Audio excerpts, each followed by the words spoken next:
नमस्कार।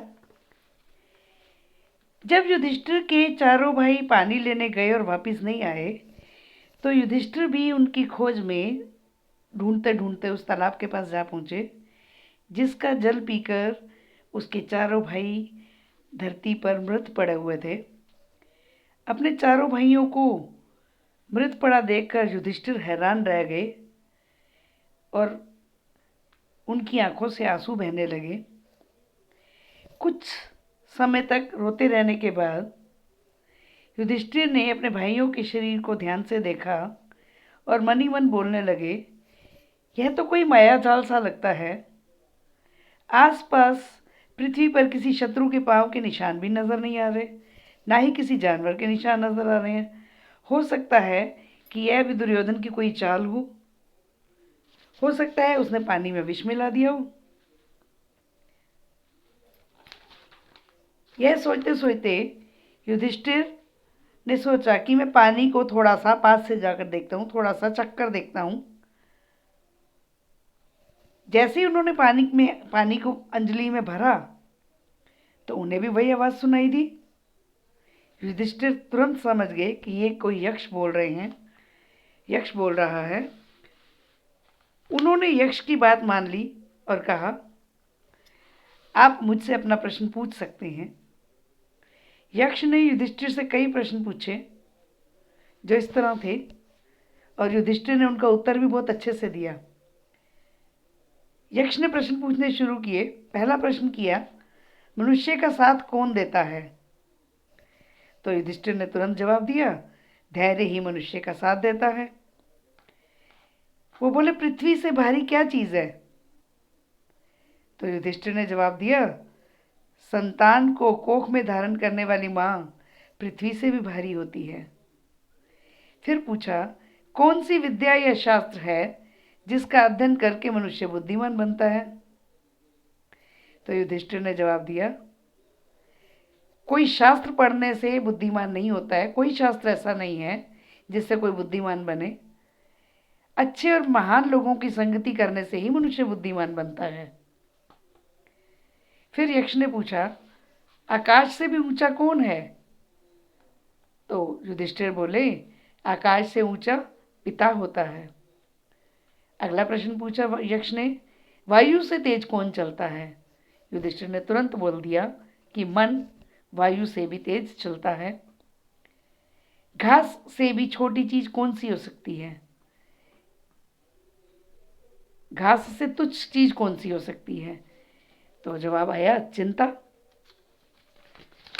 तो फिर पूछा, घर में रहने वाले का साथी कौन हो सकता है, कौन होता है? युधिष्ठिर बोला, घर में तो पत्नी का साथ सबसे अच्छा होता है। अगला प्रश्न पूछा गया, विदेश जाने वाले का साथी कौन होता है? तुरंत उत्तर आया, विद्या। मरते हुए वृद्ध का मित्र कौन होता है? तो युधिष्ठिर ने जवाब दिया, दान ही मृत्यु के बाद अकेले चलने वाले जीव के साथ चलता है, तो दान ही उसका मित्र है। बर्तनों में ऐसा कौन सा बर्तन है जिसमें सब कुछ समा जाता है? तो युधिष्ठिर ने थोड़ा सोचा, फिर उसने जवाब दिया, पृथ्वी ही सबसे बड़ा बर्तन है जिसमें सब कुछ समा जाता है। अगला प्रश्न, किसके छूट जाने पर मनुष्य सर्वप्रिय बन जाता है?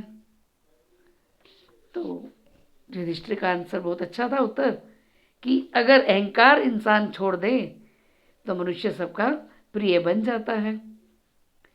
फिर अगला प्रश्न आया, सुख क्या चीज है? युधिष्ठिर जी बोले, सुख वह चीज है जो शील और अच्छे चरित्र पर स्थित है। अगला प्रश्न, किस चीज को गवाकर मनुष्य धनी बनता है? तो युधिष्ठिर बोला, लोभ को गवाकर मनुष्य धनी बन जाता है।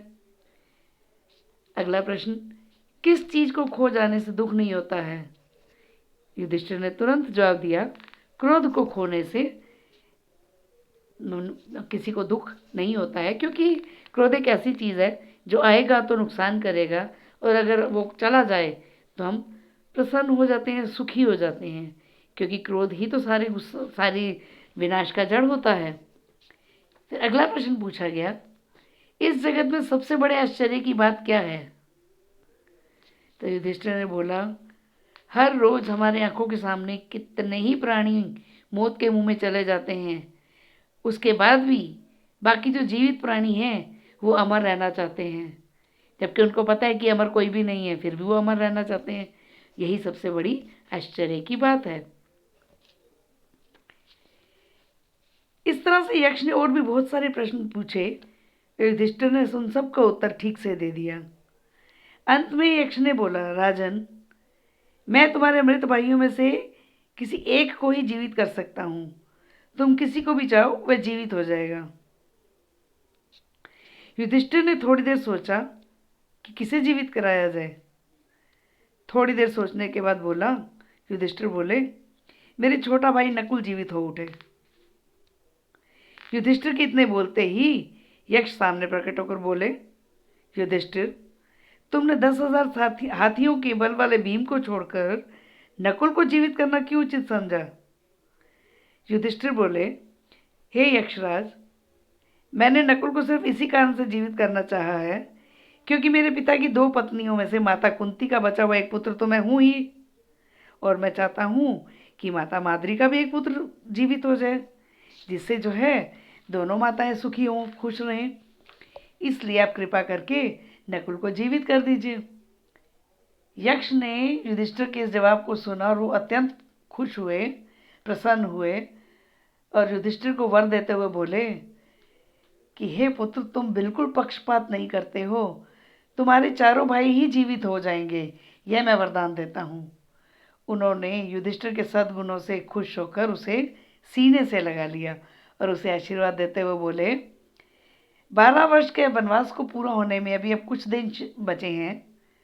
12 महीने तक जो अज्ञातवास में तुम्हें रहना है ना, तुम्हारा वो भी सफलतापूर्वक पूरा होगा। तुम्हें और तुम्हारे भाइयों को कोई भी नहीं पहचान पाएगा और तुम अपनी प्रतिज्ञा का सफलता के साथ पूरी करोगे। यह मेरा वरदान है तुम्हें। इतना कहकर जो यक्षदेव थे वो अदृश्य हो गए। अब वनवास की मुश्किलों को पांडवों ने धैर्य के साथ झेल लिया था। अर्जुन इंद्रदेव से दिव्यास्त्र प्राप्त करके लौट आए। भीम ने भी सुगंधित फूलों वाले सरोवर के पास हनुमान से भेंट कर ही ली थी और उनका आलिंगन पाकर 10 गुना अधिक शक्तिशाली हो गया था। मायावी सरोवर के पास युधिष्ठिर ने भी धर्मदेव के दर्शन किए, यक्षराज के, और उनसे गले मिलने का सौभाग्य प्राप्त किया। अब वनवास की अवधि पूरी होने पर युधिष्ठिर ने ब्राह्मणों की अनुमति लेकर उन्हें नगर लौट जाने के लिए कहा। युधिष्ठिर की बात मानकर सब नगर को लौट आए, किंतु तभी यह खबर फैल गई कि पांडव हम लोगों को सोया हुआ छोड़कर आधी रात में ना जाने कहाँ चले गए, क्योंकि उनको अज्ञातवास में रहना था। अज्ञातवास क्या होता है? जबकि आप ऐसी ऐसी जगह रुकें जहाँ पे आपको कोई पहचान ही ना सके, कोई किसी को आपकी मतलब असली पहचान किसी को पता ही ना चले कि आप कौन हैं। तो यह खबर सुनी कि रात को कब जाने पांडव आधी रात को मैं छोड़कर कहाँ चले गए, यह सुनकर लोगों को बहुत दुख हुआ। इधर पांडव वन में एकांत जगह पर बैठकर आगे के कार्यक्रम पर सोच विचार करने लगे।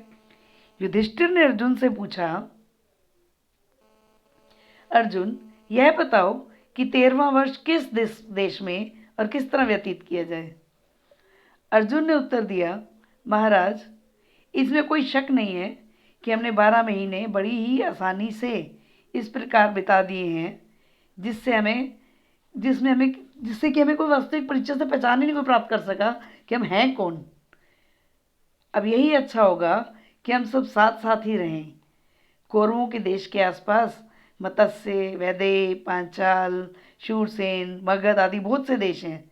इनमें से आप जिसे पसंद करें वहीं जाकर रह जाएंगे। यदि मुझसे पूछोगे तो मैं तो यही कहूँगा कि मत्स्य देश में जाकर रहना ठीक होगा।